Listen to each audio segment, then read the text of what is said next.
So welcome everyone. This is session AC, Zowe V2 install and configuration with schemas. I'm pleased to present Sean Grady on this session. If you've got any questions, please put them in the chat and we will ask as they come up. The session may not be the full hour, but it's still got some fantastic content. So Sean, over to you.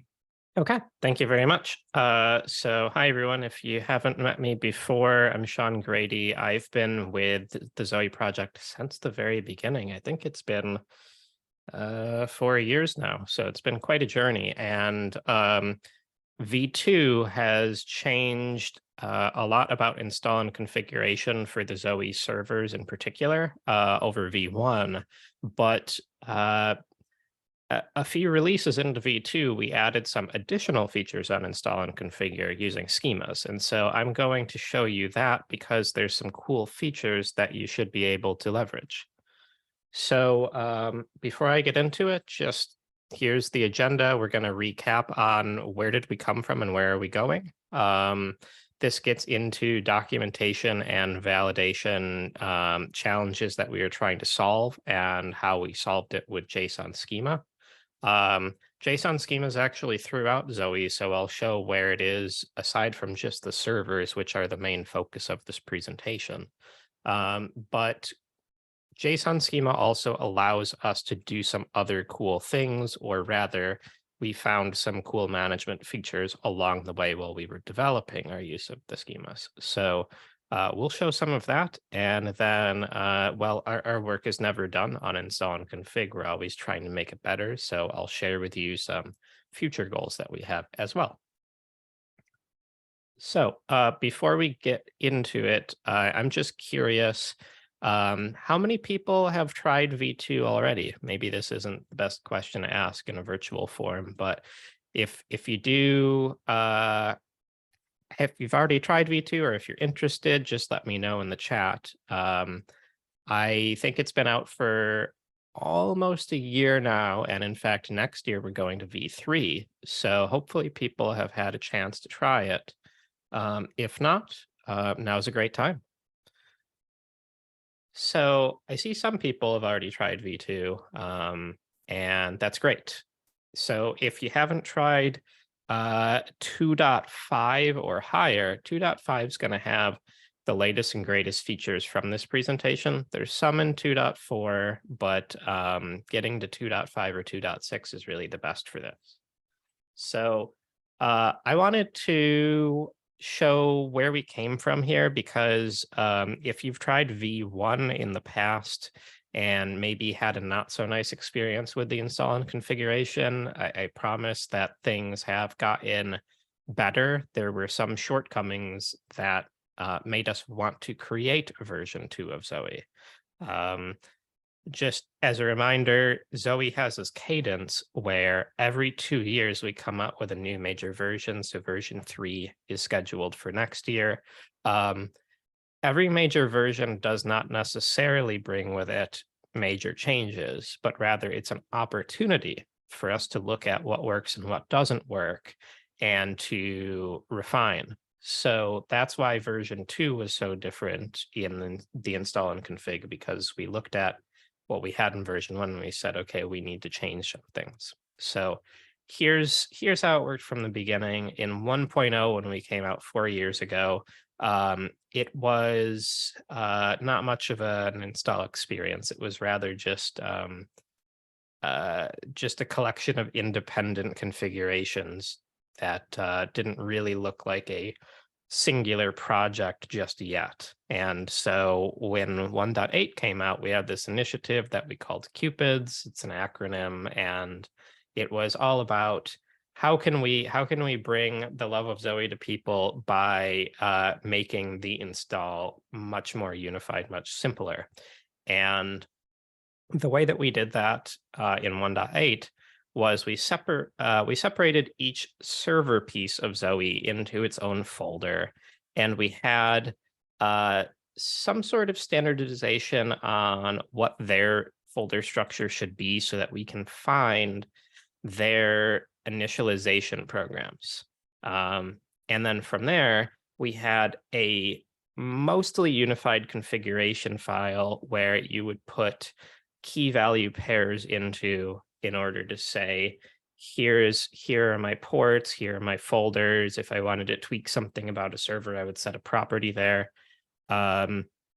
So things got more and more centralized and standardized, but there were still some problems with that. Even though we had one configuration file, the naming scheme of things had some legacy to it, and sometimes it was a little bit clunky.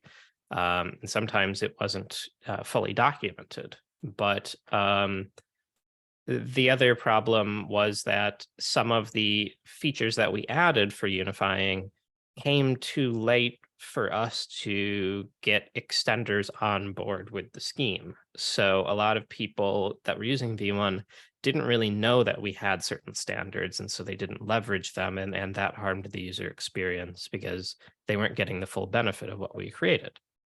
So one of the things that changed in V2 is some of the things that we had made in V1 but didn't mandate became mandatory in V2 because we were trying to, push the experience forward in making the user experience more pleasant by making sure all of the components and all of the extensions were on the same page.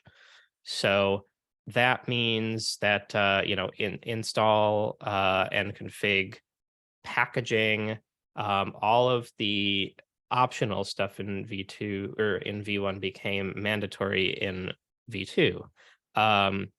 And one of the other nice things about V2 right from the beginning was that there used to be a collection of scripts for installing and configuring Zowe in V1. You'd have one thing for installing, one thing for configuring, and like several scripts for installing extensions, depending on which extension type it was.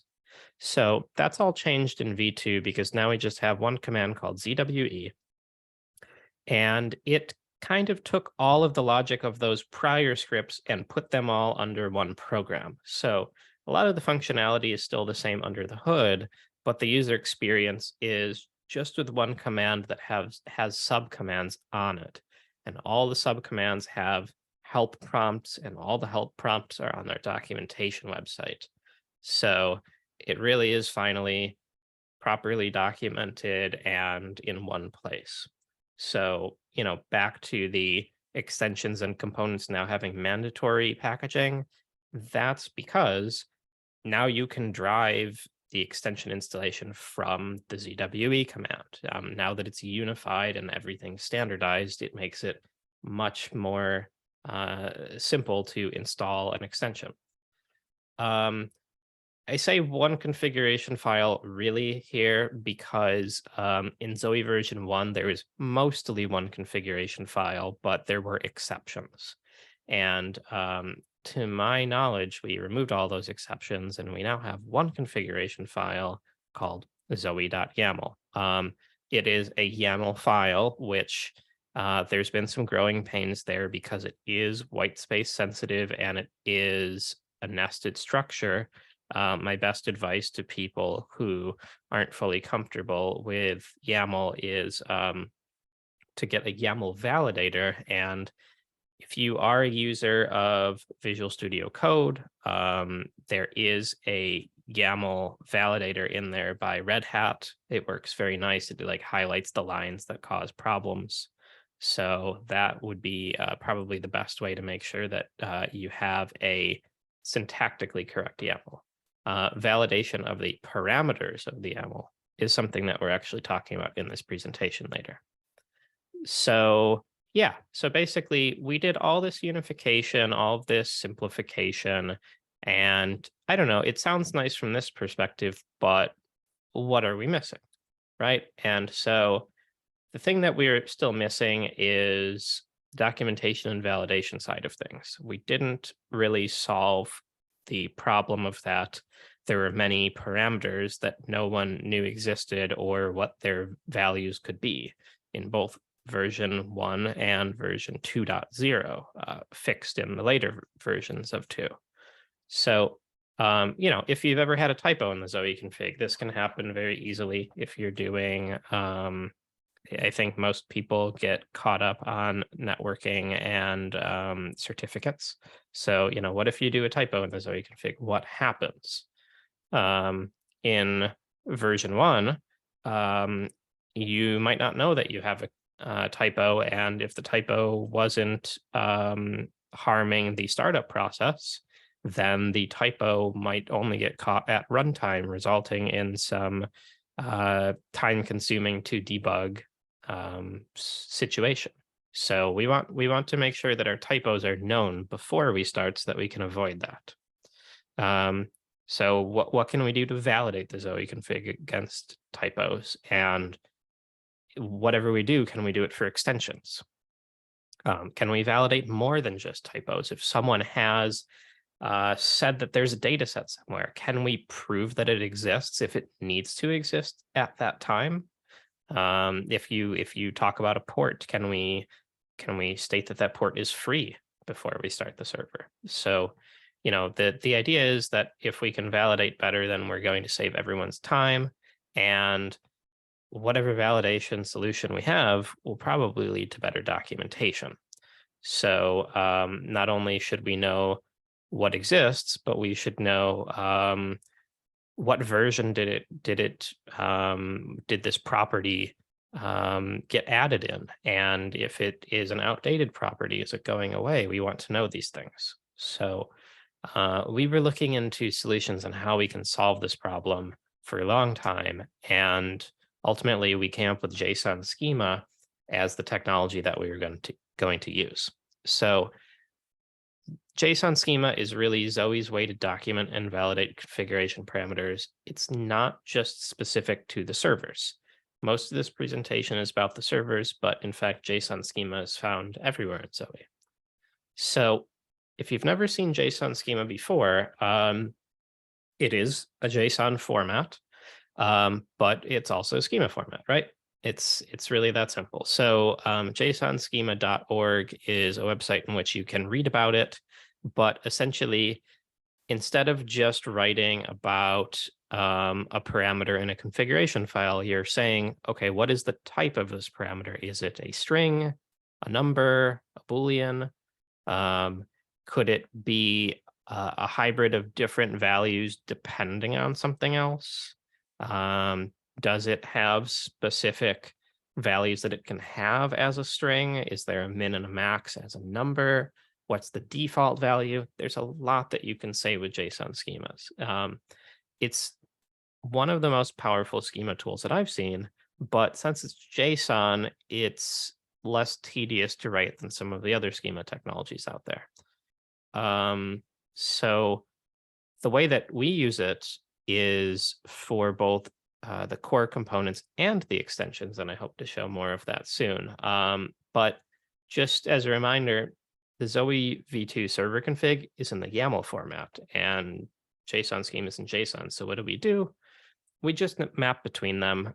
In fact, our servers do as well. Some of the servers access things as JSON internally, so we just have mappers to map from YAML to JSON, and it's all practically the same. So here's an example of what this all looks like. On the left, you have the Zowe.yaml, just an excerpt about some of the core configuration. And on the right, you have a schema file that is meant to map to it. And so what you see first is in the certificate section. There's way too many things that can go on in the certificate section. So in our schema, we actually have it as a reference to a dedicated certificate section because it's probably used more than once in the Zowe.yaml, so we want to reference it multiple times.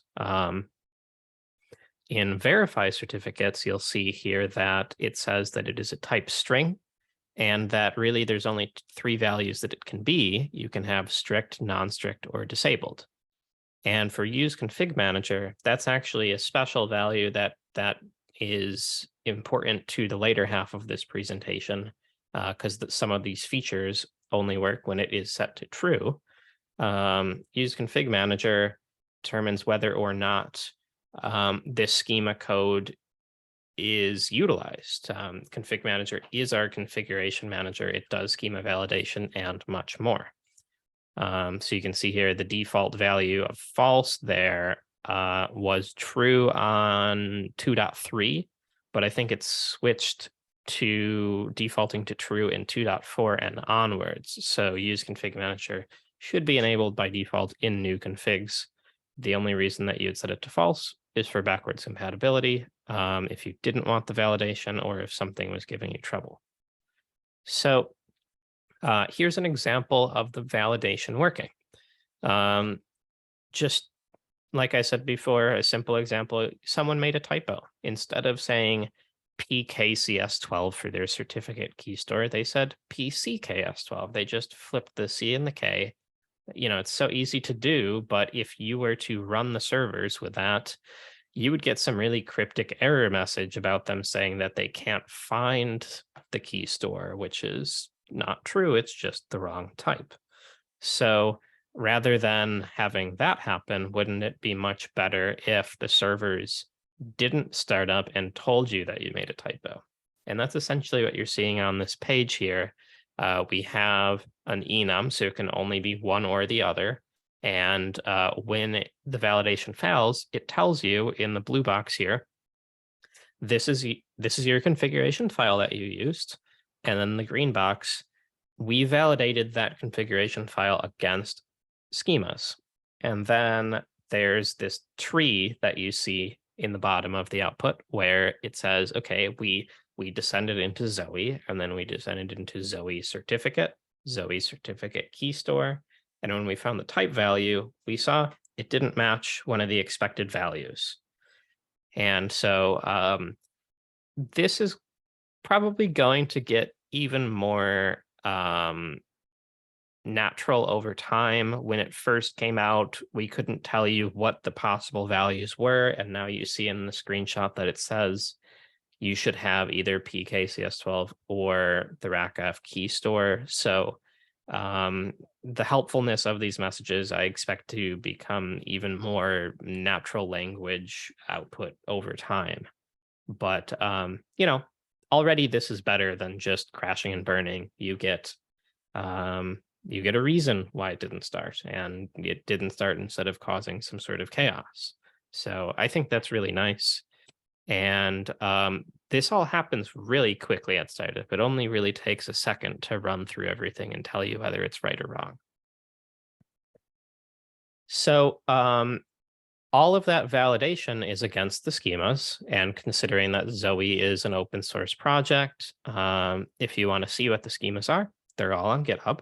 And the nice thing is, since we are using GitHub, you can see version changes. So if you were pointing at a schema and you wanted to find out if something did exist in a particular version, you can do that with GitHub. If you wanted to see what changed between versions, you can also do that with GitHub. That's what we're looking at here. This is the changes between versions 2.1 and 2.2. The actual feature wasn't released until 2.3. So this is sort of, I'm looking at prototyping here, but you can see that we were adding some features at the time. So this is kind of our documentation story is we can't validate unless we document. Therefore, there shouldn't be anything undocumented because then our validation wouldn't work. So I'm not going to say that the descriptions here are the best descriptions since they are sort of brief. So I would hope that our documentation website goes into even more detail than we see here, but something's better than nothing, and we at least have a short description for every single parameter now. This table is probably most useful to people that go and download this presentation because the middle column is all links. One of the issues that people are going to see if I go back a few pages here is if your schema validation fails, you do get the list of schemas that it failed against, so you can go and read them. But if you go and read the schemas themselves, you might initially be confused because the ID of the schema on line 3 here looks like a URL, but in fact, it isn't a URL. It could be in the future. Maybe we should update these so that we upload the schemas to these websites. But all the ID field is just something that namespaces it from a different schema, so that the URL there isn't real. And that's why you actually want these links on this page, because these links go straight into GitHub, which is where they live. So we don't have just one big schema, because Zowe is comprised of different servers. Zowe is comprised of third-party extensions. So what we have is we break down Zowe into its bits and pieces, and each of them has a schema. You can see here that we have one called server base. This will validate every single part of the Zowe YAML except the components section, because that's where you get the extensibility. We have one called server common, which is common reusable definitions, such as what is the definition of a dataset string. It's some regular expression that has no more than 44 characters. Something like that people would want to reuse in their own schemas. That's what we put in server common. Server component manifest isn't about the Zowe.yaml at all. It's about the manifest.yaml that people use for shipping extensions. Trivial component schema is for people who want to make extensions and they need to get started with a schema. You can copy that and edit it. And then the rest of these are just different schemas for different components, with the only exception being this one called app framework plugin definition. When you install a app framework extension, plugins in there have a somewhat complex plugin definition.json file. So we didn't want to leave any gaps, and we said, hey, let's make a schema for this too, so that you can know what's valid in a plugin, and so that Zowe can make sure that your plugin is valid when you run the installer for it. So yeah, there's more than what's on this table, but this table sort of shows you, generally speaking, where we're putting everything, and it's got most of the major schemas here. So when I say schemas for extensions, if you go and read our website, you might sometimes be confused about the word component versus the word extension. So I just want to make it clear here that when it comes to Zowe servers, there really isn't a distinction between components and extensions. Extensions just aren't built in, but the actual logic for handling a built-in component versus a third-party component is the same, and extension is just a word that we use to designate the difference. So on this last table here, when I talked about components, these examples here are the same as extensions, really. So when you want to make a schema for your extension, you want to talk about the configuration that exists in the section of the Zowe YAML called components dot whatever the name of your extension is. In this example here, we have essentially components.zss because the name at the top is ZSS. So you really don't want your schema to talk about someone else's namespace. You want to talk about just your own. And I'll show you some more features about how you can reference one from the other. It can be done. So every component must have a schema. This isn't totally true. We have backwards compatibility because this feature did not come out in 2.0. In 2.0, we do document that you must have a schema, but we're playing conservative here in saying people might have not known about that, and we didn't want to break things. So it turns out that if you don't have a schema, you'll get a warning in your log, but Zowe will continue. And there's actually a setting in the Zowe.yaml in which an administrator can put it from warn mode into exit mode. So if the if the administrator really wanted to be strict, saying everything must have a schema, it can be done, but the default is to warn. So that's up to them. In V3, we probably will go to strictly a must mode just because we want to raise the bar.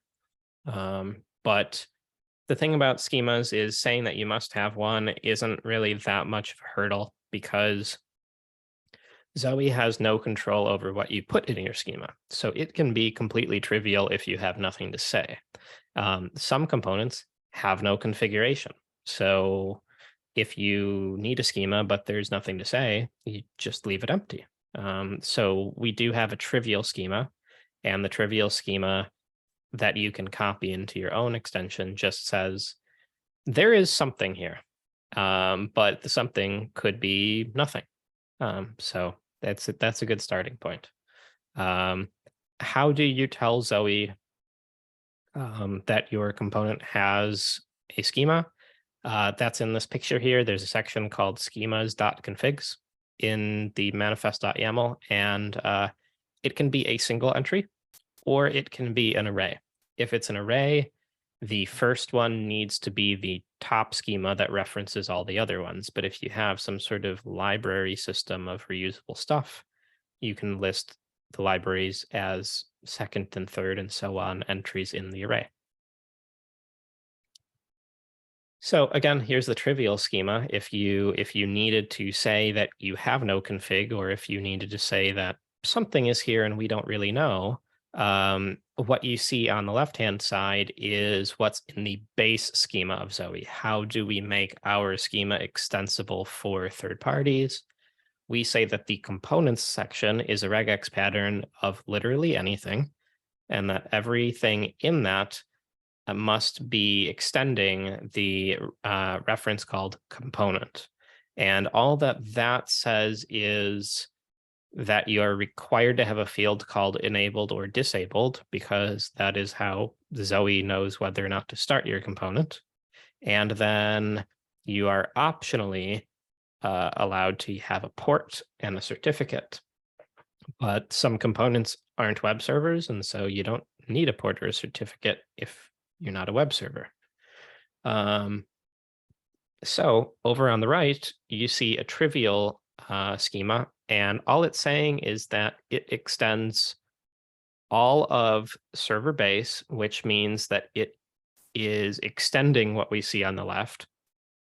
And then in addition to server base, we have an object called components, which is central to Zowe. And then inside of there, we have a property called my component, and additional properties set to true just means there could be other stuff inside of here. And then in my component here, I just say it references Zowe base component, and I say nothing else here because it's the trivial one. It has nothing else to say, but you can add more things there. You can say there's strings, booleans, whatever you want. It just gets more strict as the extender wants it to. So I did mention that other parts other than the servers also have schemas. There is JSON schema being used for the Zowe CLI as well. So if you need to edit your Zowe CLI configuration, potentially you're using Visual Studio Code to do that, especially if you're using the VS Code Explorer. If you are, I believe that the VS Code Explorer knows where the schema is in the Zowe CLI. And in that case, it can be helpful because Visual Studio Code can be JSON schema aware, such that while you're typing your configuration, it can tell you whether your configuration is wrong or right in real time. So that really helps a lot. So I did want to talk a bit about this configuration manager that I mentioned at the beginning. This is where we get past the schema part and more onto the fun things that you can do to customize your Zowe configuration part. So in Zowe 2.3 and onwards, we added this binary called config manager. It can be used on the command line by itself to do any sort of validation you want, whether or not it is for Zowe. It is a generic JSON schema validator that you could use on your own, but we use it inside of Zowe for many purposes. So like I said earlier, Zowe.use config manager equals true states whether or not ZWE will use the config manager, regardless of whether you're using the configuration manager for other purposes. But when it is set to true, it does a lot of things for ZWE. It has a built-in JavaScript interpreter. It's not Node.js. It's more lightweight and embedded. So it's not a prerequisite. It's just something that's inside of Zowe. And using that, we were able to rewrite some of ZWE. ZWE used to be a collection of dozens of shell scripts, and shell scripts have some limitation in how you can program in them. So when we rewrote some of that in JavaScript, it runs a lot faster. We noticed that in Zowe 2.0 all the way up to 2.3, the startup was much slower than Zowe version 1. But when you have Zowe.use config manager equals true, it should be just as fast as V1, if not faster. It really makes a significant difference in startup time. It does this while also adding new features, so it's quite nice. But when the configuration manager is being used, one of the things that it can do is you give it input, you say, here's my configuration, and then you give it a schema to validate against. When you give it your configuration can be multiple input files, including parmlibs. And those files can have templates in there that are not real values, but rather something that needs to be resolved. So this allows you to really customize your Zowe configuration in ways that you couldn't in V1. And this is, I think, the most important part of the presentation. So basically, one of the things that we heard again and again in V1 is, how do you customize Zowe in a real mainframe shop where there's division of responsibility and division of labor?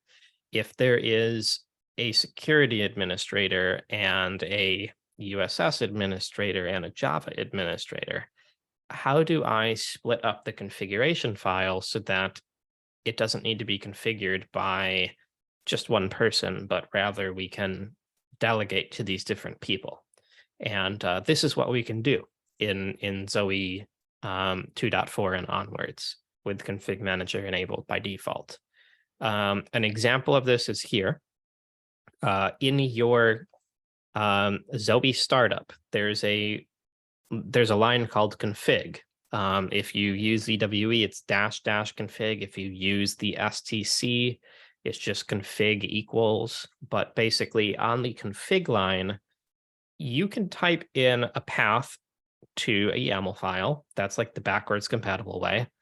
But instead, if you use the syntax here where it says file parentheses or parmlib parentheses, this is the new way. And what this allows you to do is, in between each, you put colons, and then the colons allow you to have multiple files. And the config manager will merge these together into logically one big configuration file at runtime without touching these files at rest. So what you're going to see is in the config list, files to the left, whatever properties are in there, they override files to the right. So the model that we're going with is essentially the rightmost file should be defaults. And then that could be overridden by, the Java administrator's defaults, and then the Node.js administrator's defaults, and then maybe finally comes the security administrator's defaults, and then you have some customizations at the end. So an example that you see here is that we have the default port for the app server being 7556, but if you have multiple copies of Zowe installed, they can't all use the same port. So, you could do something clever with dvipa perhaps, but you could also just customize the port here. So you could have a very, very small file that just talks about the differences from the defaults rather than having a gigantic configuration file. That way you can also figure out what you changed rather than just seeing one big file and not knowing whether or not they were defaults. You can see here that we also say that we do want the jobs API instead of having it set to enabled false. So you can add whole new sections. You can, in fact, we see that here, that ZSS log levels HTTP dispatch trace 1 was not in the defaults file, but it will be in the output. So you can combine things this way. One of the things that we'd like to see is third-party extensions should ship their own YAMLs. That way you don't have to have the user type in a bunch of stuff for your extension. Instead, you can just tell the user, include my defaults YAML file in your config entry. And then there's just less for them to type. Currently in Zowe, when you install V2, it tells you, check out this examples Zowe YAML file and then customize it. We haven't really had the opportunity yet, but what I would like to do is move away from the examples Zowe YAML file and move towards a defaults Zowe YAML file where we tell people, don't copy this, don't change it, just make customizations in a separate file. So that's the future of the config, I think. And so is templating. So the templating stuff is pretty neat. If you have some sort of statement that you want to make that can't be captured in just true or false, you can put a small little code block inside your configuration file. You do a $sign with 2 curly brackets and then a single space. And then on the other side, you put another space and then 2 curly brackets to close it. And when you do that, whatever is in that will be evaluated into a real value at startup. So what we can see here is that ZSS has a parameter called data service authentication that talks about whether or not you have role-based access control enabled. And the values that can be inside of that property are identical to the values that can be inside of appserver.dataservice authentication. So rather than typing the same thing twice, we can link them together. We can say that the value of ZSS's block is the value of components.appserver.dataservice authentication. And then they'll be filled in to both have the same value. Likewise, the enabled place down here for the mediation layer, what that's saying is ZSS will connect to the gateway when the gateway is enabled. Without this, you would have to set that to true yourself or set it to false yourself, depending on what gateway was. So now it's more automatic. Likewise, the value of gateway hostname here. Templates are really nice for making your configurations portable. If you're moving this between systems, you don't want to retype your hostname everywhere. So the cool thing here is, what is the value of the hostname? We don't know because there's more than one way to specify the value of the hostname. The nice thing is that the servers know what the value of the hostname is because they get an environment variable at runtime that tells them. So what we're doing here on this last line is std.getenv and then this environment variable name. That's actually a function call into the JavaScript engine saying, just get me whatever the value of this environment variable is. So you can actually do simple JavaScript stuff here. You can't do anything too complicated for security reasons, no networking, no file system stuff, but just you can do some simple things. You can actually do conditionals in these blocks. So if you wanted to set it to one value depending on the value of something else, it can be done. And what we want to do in the future is to move away from having complex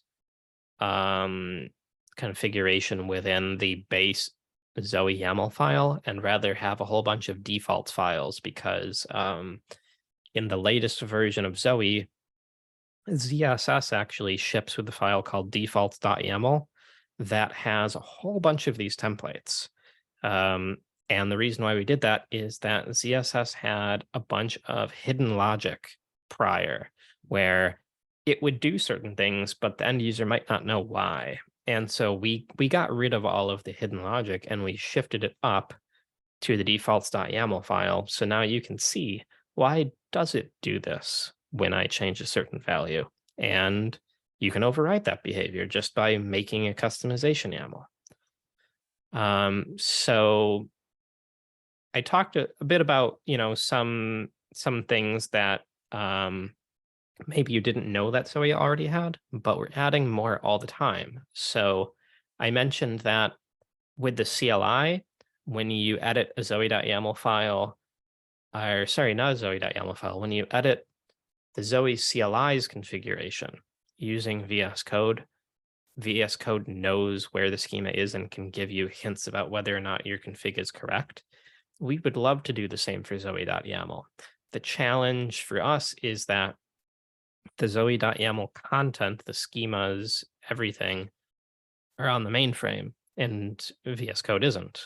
And so, we need to bridge that gap somehow. We in fact have an editor in the Zowe desktop that can have a schema parser, and someone did a prototype on that. And so maybe the future of the server configuration is to allow the desktop editor to have some intelligence. But there is a chicken and egg problem with you have to set up Zowe first in order to have the editor available. So all I can say is that the validation is a lot better than what we used to have. So even if you don't know if your config is correct in real time, you will as soon as you try to start it up. So that's pretty nice. But we want to do better in the future too. I mentioned here that we have some auto documentation on Zowe.org. When you go to these links here, you will find help documentation for the ZWB command, and likewise, there's help documentation for the Zowe CLI commands. Every time that we update the help files in our source code, it updates the documentation. So there's never any gaps there anymore. But we'd like to do the same for the schema files. The schema files do have good documentation within them, but you have to go back to that table on the earlier slides to find those links. So I would love to have those links pushed up to our documentation website. It just hasn't happened yet. So, it's something that we'd love to do in the future. I mentioned on the previous page having default YAML files.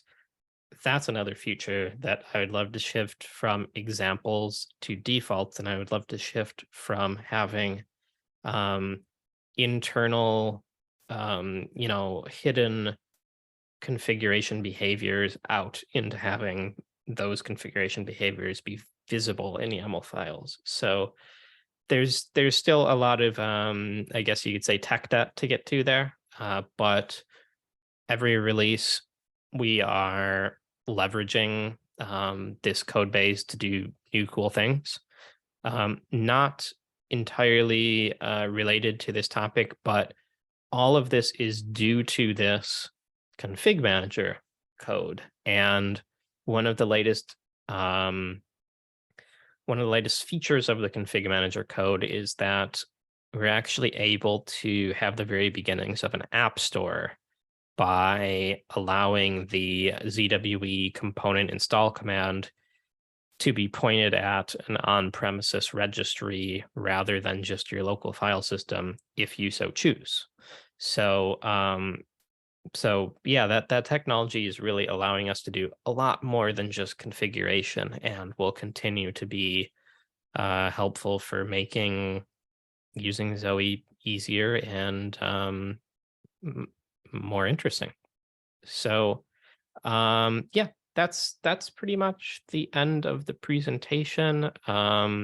If you'd love to leave feedback, you can do so here. The session is AC, and there's a QR code here. The presentation that I just showed you is already uploaded. I'd also like to show you that if you go to the Zoe Docs website, if you go to install Zoe, it does give you a roadmap of how to install Zoe for the server parts I'm talking about. And once you get to stage 4, the customization part, it tells you, hey, you should turn the configuration manager on. And when you do, there's a link over here to the configuring section called using the configuration manager. And this page talks about a lot of the same things that I just showed in my presentation. So regardless of whether you find the presentation or find this website, this is going to be a good reference for all these features. So yeah, I hope that helps. And we did end a little bit early here, so if people have any questions that they didn't ask already, please go ahead and I'll try to answer them as best as I can.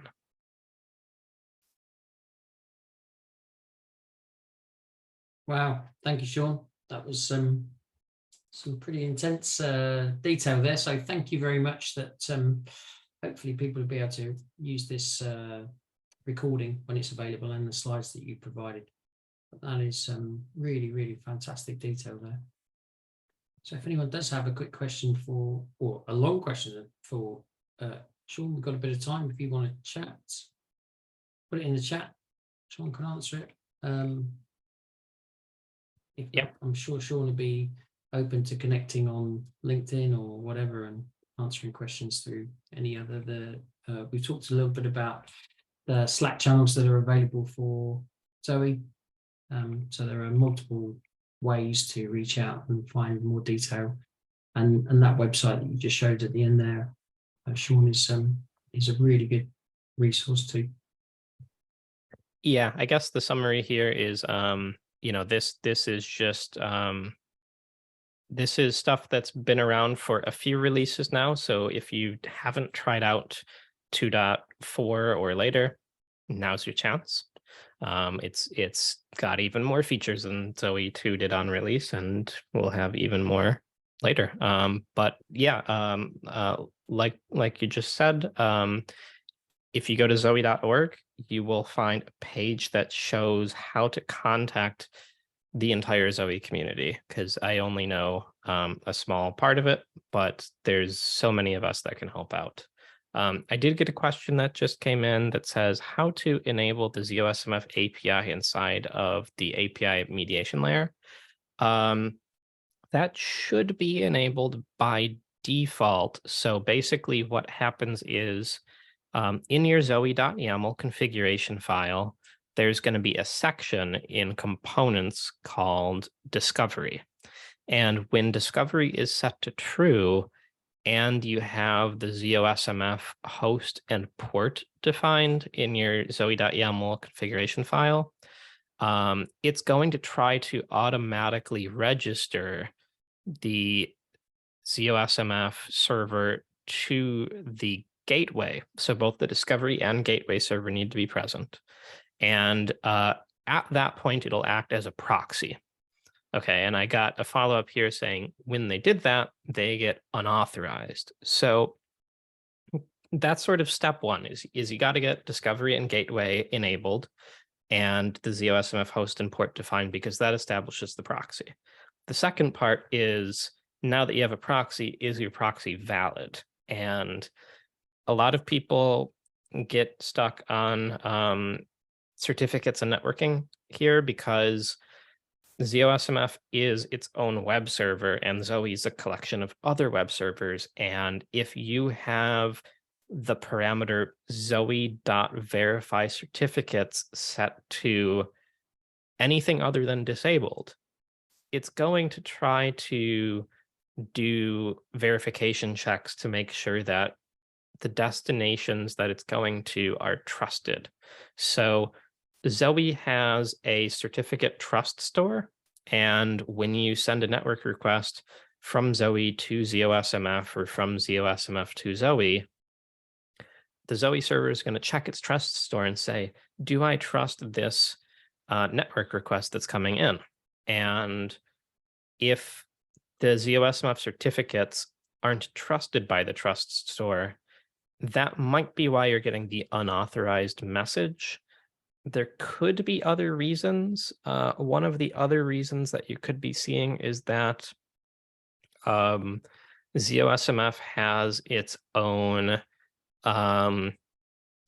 SAF profiles, so that every user of Zoe that wants to use ZOSMF must also be able to be privileged for ZOSMF.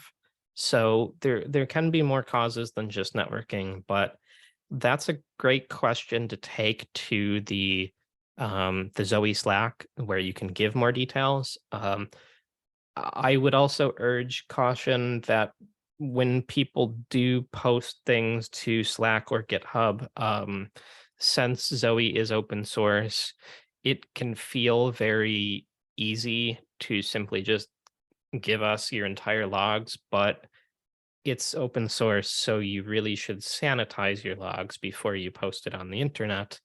If you need to post logs with discretion, there is a way to do that in Zoe. If you go to the Zoe community and ask, hey, is there a private channel where I can share information? We can get private channels. So you don't just need to splat out all of your information there. It's probably not the best idea, but just going to that Slack and starting that conversation is a good idea. Good tip there, thank you.